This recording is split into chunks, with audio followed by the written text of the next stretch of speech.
Bienvenidos a Pino Suárez 2, Domicilio del Diálogo, desde esta Galería de Presidentes de la Suprema Corte de Justicia de la Nación. Estamos de manteles muy largos. Es un honor recibir al doctor Juan Ramón de la Fuente. Doctor, nuevamente muchas gracias por estar y darnos estos minutos para el canal judicial de la Suprema Corte. Al contrario, Enrique, siempre es un gusto platicar contigo y con el auditorio del canal. Gracias, doctor. Quiero comenzar, es ampliamente conocida su trayectoria, pero hay signos que me permiten aterrizar algunas ideas que tienen que ver con su gran trayectoria. Médico egresado de la Universidad Nacional Autónoma de México, usted fue director de la Facultad de Medicina, dirigió la investigación científica en la Universidad Nacional, fue rector en un proceso muy complicado que a mí me tocó ver de cerca en otra etapa de la vida profesional, y no por eso dejo de reconocerlo, doctor. De 1999 a 2007, 8 años, tuvo una reelección como rector de la universidad. En esa etapa, después de un conflicto del que ya no queremos ni acordarnos, usted recuperó el impulso de la máxima casa de estudios y la hizo crecer como lo que merece, como una gran institución a nivel internacional nuevamente, después de este agudísimo conflicto. Fue usted secretario de Salud, es usted un experto del que se pide opinión a nivel internacional con mucha frecuencia. Es usted un hombre con una elevadísima autoridad moral para opinar sobre los temas nacionales y además es presidente de la Asociación Internacional de Universidades, entre otras cosas, doctorado honoris causa por diversas universidades de todo el mundo. Esta introducción me mueve a plantear la conversación de inicio al tema de México y al tema de lo que nos ha hecho falta, doctor, la inercia que vive nuestro país en este momento, el entorno que no es el más positivo. Hemos dejado de hacer cosas, hemos tenido desavenencias como país. Usted siempre ha sido un acucioso observador de la política nacional, un hombre coherente que ha participado en la vida pública. Me gustaría mucho sus impresiones de inicio sobre el entorno de nuestro país, usted que se mantiene viajando mucho, que interactúa con líderes de opinión de todo el mundo. ¿Qué le parece el entorno que hay en nuestro país? ¿Qué hemos dejado de hacer, doctor? Mira, Enrique, yo creo que México está frente a un tablero muy complejo, que además pende de hilos delgados, lo cual hace que la trama de estos tiempos mexicanos sea en verdad difícil. Yo señalaría 3 aspectos que a mí me parece que han sido fundamentales para explicar lo que nos está ocurriendo en términos generales. Primero, creo que no hemos logrado consolidar el Estado de Derecho. Y empiezo por esto porque sin esto creo que todo lo demás se vuelve muy difícil y poco viable. El Estado de Derecho en México, si bien es cierto que se ha avanzado, sigue siendo frágil, sigue siendo en algunos aspectos endeble, y yo creo que esto genera un ambiente muy complicado. En segundo lugar, nos han fallado o nos han faltado instrumentos para el desarrollo. Esto ha propiciado que en los años en los que hubo crecimiento económico, ese crecimiento pues no se distribuyera, sino más bien se acumulara, y entonces la desigualdad sigue siendo uno de los grandes problemas en nuestro país.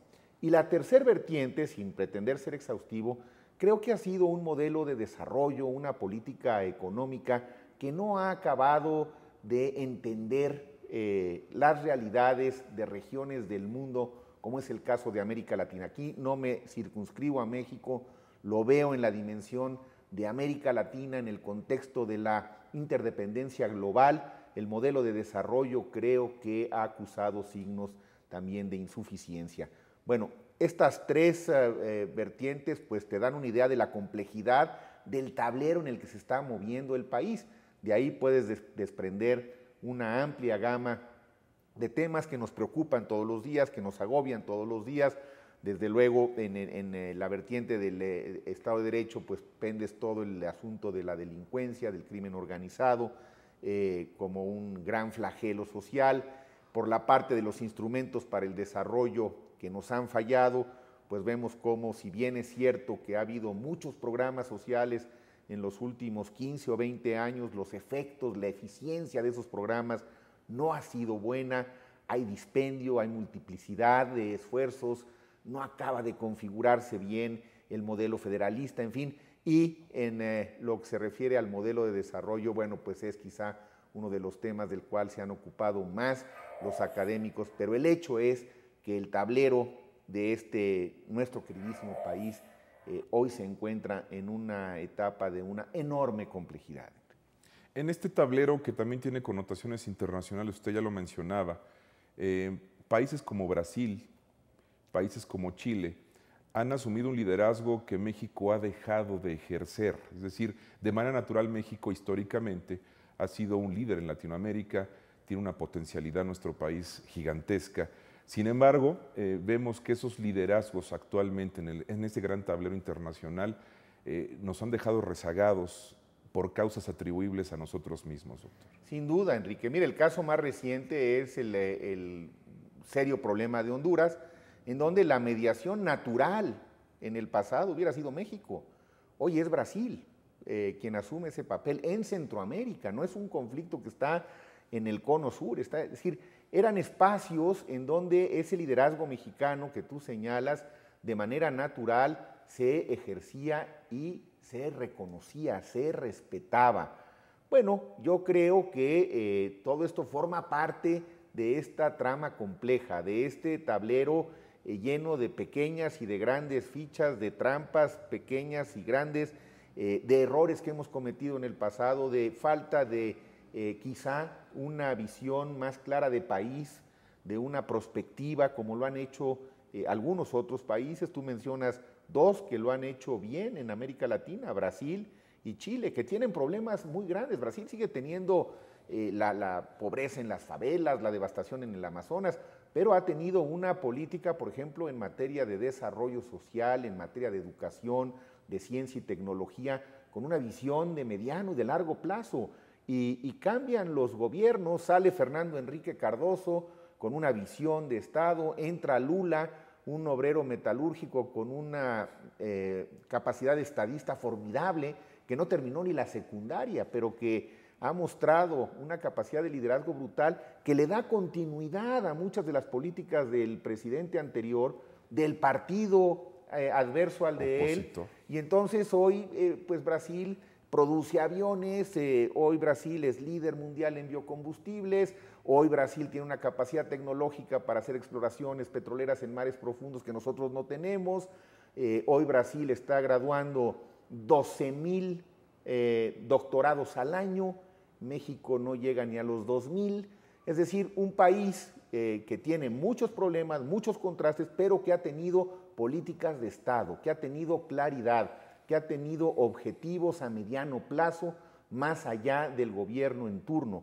Creo que esto nos ha faltado a nosotros, nos han faltado esas políticas de Estado con esa visión de largo aliento en donde podamos hacer pactos como se hacen en las democracias, que ciertos temas son prioridades independientemente del gobierno que llegue o del gobierno que salga. La educación es prioritaria, la investigación es prioritaria. Es decir, cuando se tienen claridades en estos aspectos, el empleo es prioritario, entonces se observa a lo largo de los años que hay un mejor desarrollo. Cuando no ha habido esas políticas de Estado, esas son las verdaderas políticas de Estado, pues entonces vemos esquemas con muchos vaivenes en donde a lo largo de los años el avance ha sido magro, ¿no? Y justamente usted ya aterriza este tema que yo quería obviamente referir para aprovechar su opinión. Usted en algunos foros ha emitido recurrentemente esta misma opinión y lo decía usted con esta claridad. La ciencia hoy en día es un asunto de Estado, como la seguridad, como la salud, como la educación. Los estados que creen en la ciencia son los primeros que van a salir de esta recesión mundial. Y lo decía usted con mucha claridad, venimos justamente de una crisis latente, reavivada, de la situación de la influenza, por ejemplo, y que permanece olvidada la idea de impulsar el desarrollo científico, la investigación científica, impulsar la educación, llevar más recursos y de manera más eficiente a las universidades. Usted es un gran conocedor de ese tema. Y hasta que aterrizamos en un conflicto que nos estalla en la cara, nos volvemos a dar cuenta, porque dejamos olvidados los temas prioritarios, ustedes como doctores e investigadores siempre nos recuerdan, de poner el interés que merece para la ciencia y la investigación la educación.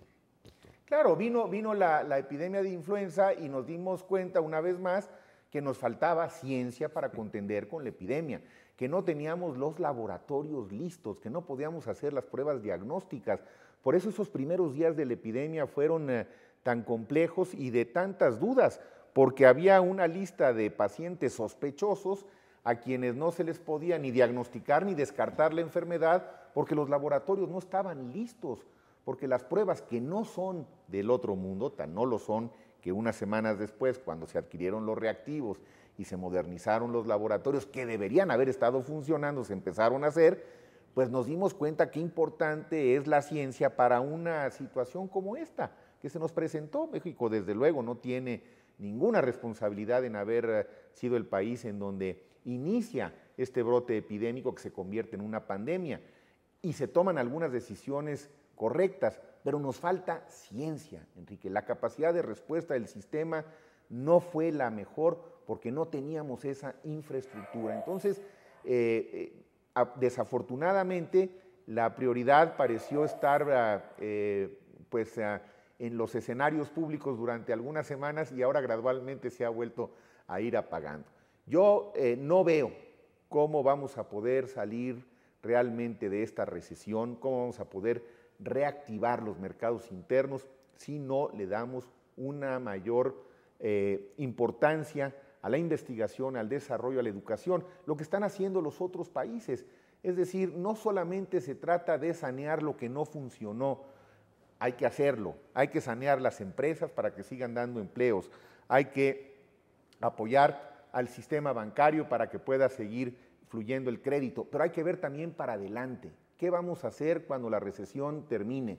¿Por qué en Estados Unidos, en Australia, en Holanda o en Brasil, en medio de la crisis, como las medidas anticíclicas más importantes, destacan el incremento en los subsidios a la educación, a la investigación y al desarrollo? Esas están siendo medidas anticíclicas en muchos países y tengo la impresión que en el nuestro no parecen estar teniendo la importancia, la prioridad que le están dando precisamente para que cuando la recesión termine, México pueda reactivar su economía interna e insertarse nuevamente en el contexto internacional. Es decir, no solamente ver lo que no funcionó y sanearlo, sino ver hacia adelante.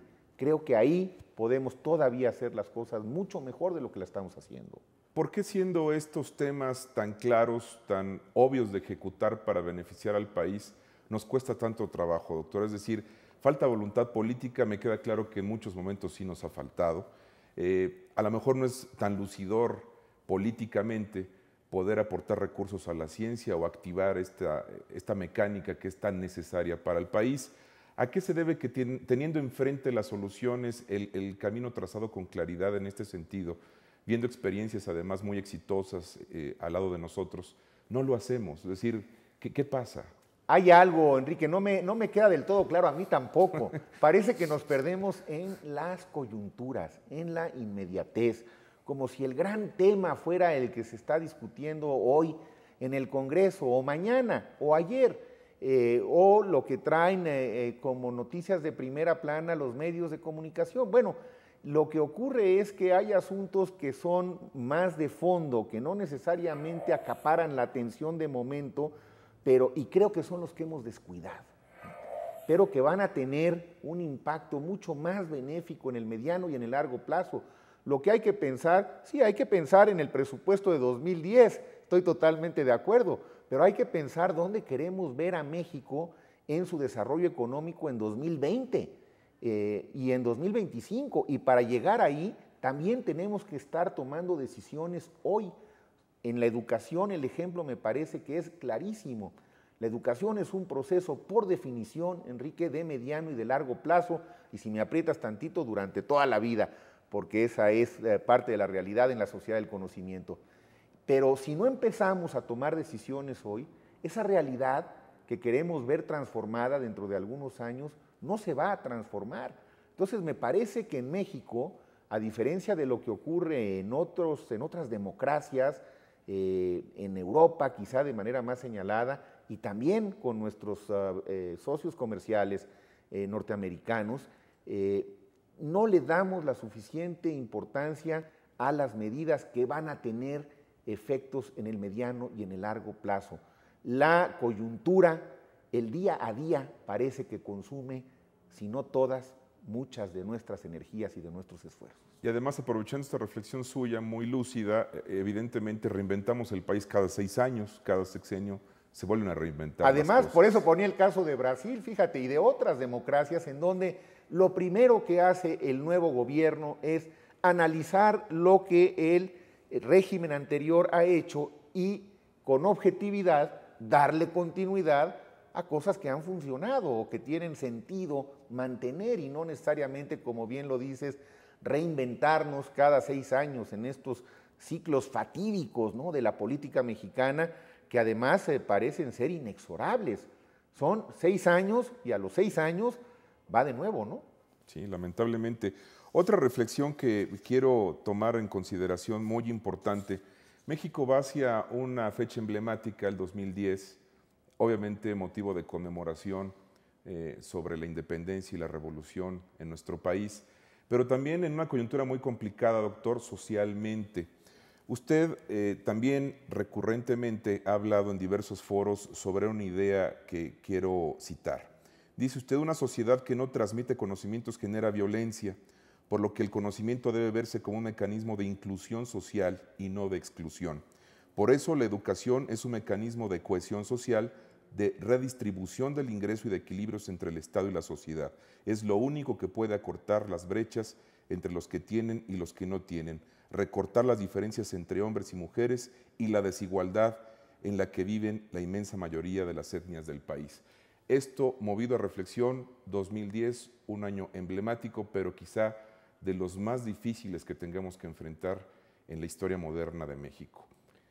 Un cóctel que pareciera en ánimo social complicado, doctor. No quiero ser agorero de fatalismos, tampoco de escenarios que a nadie convienen, pero sin lugar a dudas no podemos cerrar los ojos a la realidad de la inconformidad social que existe. Yo tampoco soy fatalista, Enrique, sin embargo no puedo dejar de estar igualmente preocupado. Creo que hemos dejado pasar una vez más la oportunidad. ¿Dónde quedó el gran proyecto social para el Bicentenario? No lo veo. Bueno, hay hay un programa con actos festivos, conmemoraciones, un monumento aquí en la Ciudad de México, algunas carreteras que han construido algunos gobernadores, en fin, ves cosas, ¿no? Pero el proyecto social del Bicentenario, ¿dónde quedó? Lo planteamos desde la universidad hace 4 años. La universidad ha mantenido su comisión y está trabajando, y el rector Narro ha impulsado el desarrollo de ese proyecto. Pero el proyecto nacional del Bicentenario no lo veo. Y es una fecha emblemática, pues sí, porque representa la conclusión de un ciclo, ¿no? Y el festejo o la conmemoración de un siglo, de 2 siglos realmente, el de la independencia y el de la revolución. Entonces, creo que era una oportunidad espléndida para haber promovido un gran proyecto que hubiera permitido a los mexicanos reencontrarnos con nosotros mismos, reconocernos en nuestras diferencias, darnos cuenta que la pluralidad era parte de nuestra riqueza y no necesariamente de nuestros problemas. Es un gran momento, ojalá todavía se pueda rescatar, para ver cuál es la condición de nuestras etnias, dónde quedaron 100 años después, 200 años después. En fin, creo que más que un programa de conmemoraciones, a mí me hubiera gustado ver un programa con elementos de reflexión, de análisis y con proyectos de desarrollo. El gran proyecto para impulsar durante 2010 a las etnias del sureste, el gran proyecto para impulsar a las personas con capacidades diferentes, el gran proyecto para impulsar la equidad de género que todavía no acaba de establecerse cabalmente como algo cotidiano en nuestra vida democrática. El gran proyecto para los jóvenes, es decir, creo que todo esto pues, no está en el ánimo de quienes están organizando las celebraciones o las conmemoraciones oficiales. Es un año que va a suscitar seguramente reflexiones y expresiones de inconformidad, creo que sí. Esperemos que las instituciones, que son el gran soporte del país, sepan entender y contender con los procesos que puedan venir el próximo año. Y México tendrá que seguir adelante. Finalmente, alguien puede decir, bueno, no fue más que un año que es una gran efeméride. Pues sí, pero de esas efemérides muchas veces surgen también las grandes transformaciones, ¿no? Yo creo que lo que México necesita es encontrar de una buena vez cuáles son los mecanismos que le permitan hacer un análisis mucho más riguroso de esta realidad, de este tablero complejo del que hablábamos al principio de esta conversación, para poder tomar algunas decisiones, ya no con carácter coyuntural, ya no con la visión cortoplacista, sino decisiones de Estado.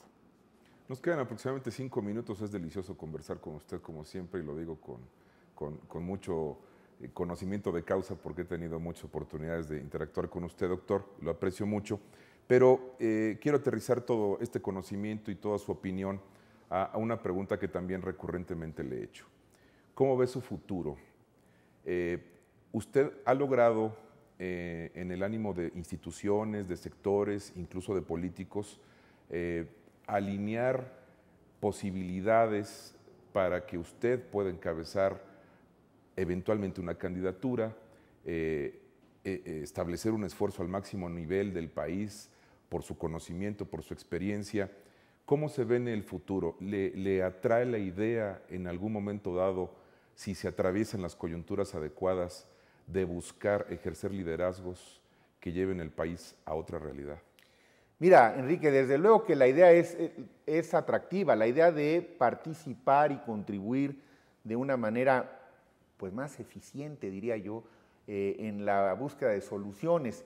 La realidad es también en este sentido complicada. La ley electoral en México es muy clara.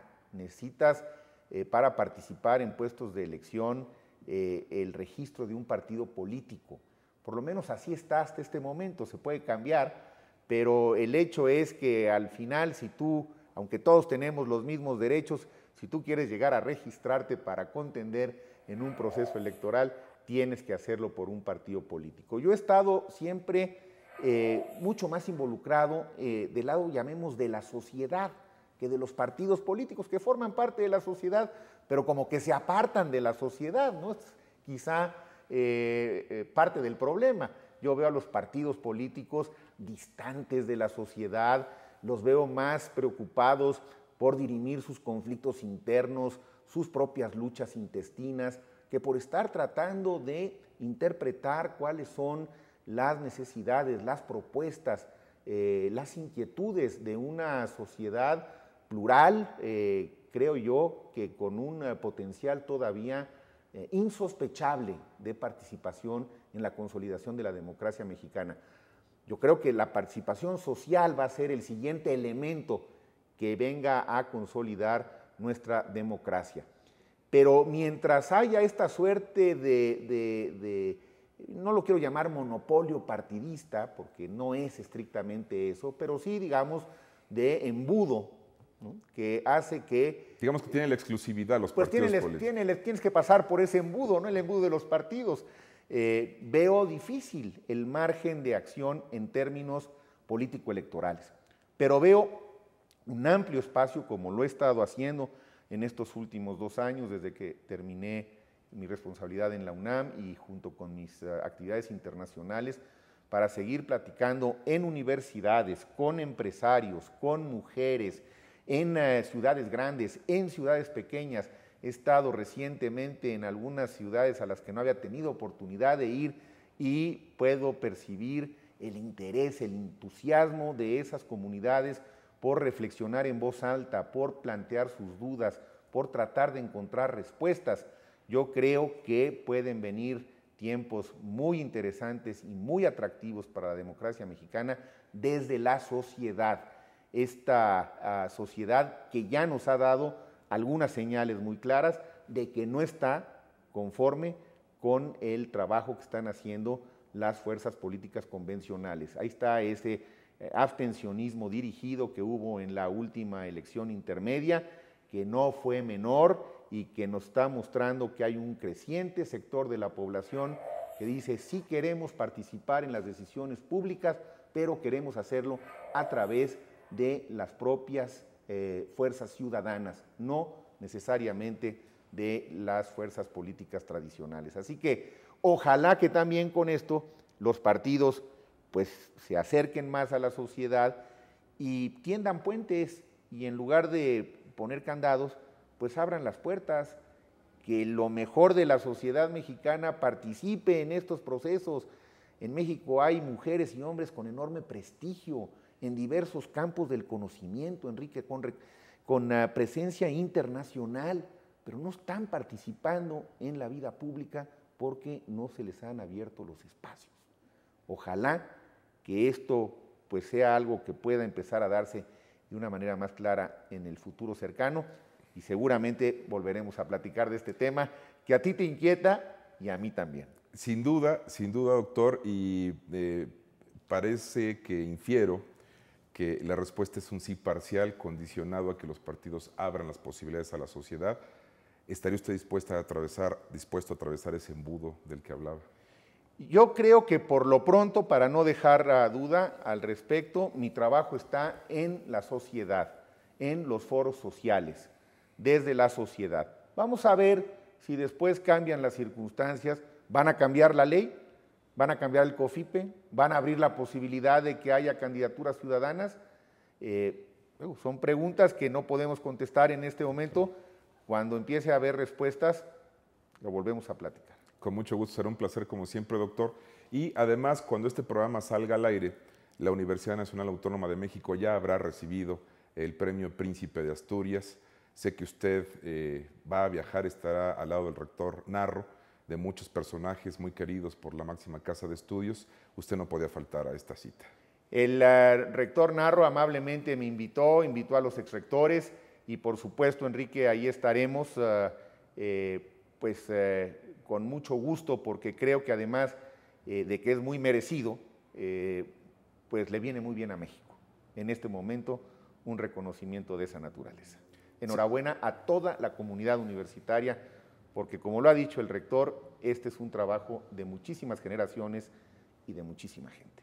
Siempre un privilegio, un honor poder charlar con usted, doctor. Le aprecio mucho. Al contrario, gracias, como siempre, un placer platicar contigo, Enrique. Esta es su casa y tendremos otras oportunidades en el futuro. Muchas gracias. También le agradezco a usted el favor de su atención a Pino Suárez 2, domicilio del diálogo. Lo invito a que se quede en ADN Noticias. Muchas gracias.